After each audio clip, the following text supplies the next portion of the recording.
ചെയ്യാൻ പോകുന്നത് കരാട്ടെ നിഞ്ചക്കാണ്. അപ്പോൾ ഈ കരാട്ടെ നിഞ്ചത്തെ ഫസ്റ്റ് 3 ബേസിക്കാണ് ചെയ്യാൻ പോകുന്നത്. അപ്പോൾ നമുക്ക് തുടങ്ങാമല്ലേ? അപ്പോൾ ബേസിക് നമ്പർ 1 അത് നമ്മൾ ഇങ്ങനെ എടുക്കണം. ആളുടെ കെട്ടിട്ട് അതിൻ്റെ തെറ്റി പോകട്ടെ.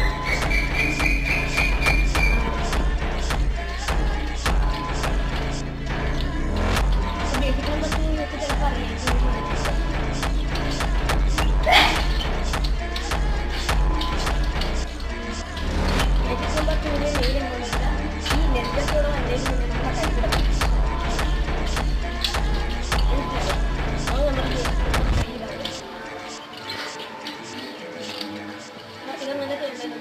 ആദ്യം ചുമ്മാ അടിക്കണം, പിന്നെ ടോൾ, എന്നിട്ട് നേരെ സ്പ്രെഡ്.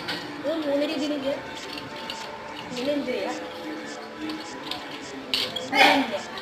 അപ്പോൾ നിങ്ങൾക്ക് ഈ വീഡിയോ ഇഷ്ടപ്പെട്ടെങ്കിൽ ലൈക്ക് ചെയ്യണം, ഷെയർ ചെയ്യണം, സബ്സ്ക്രൈബ് ചെയ്യണം.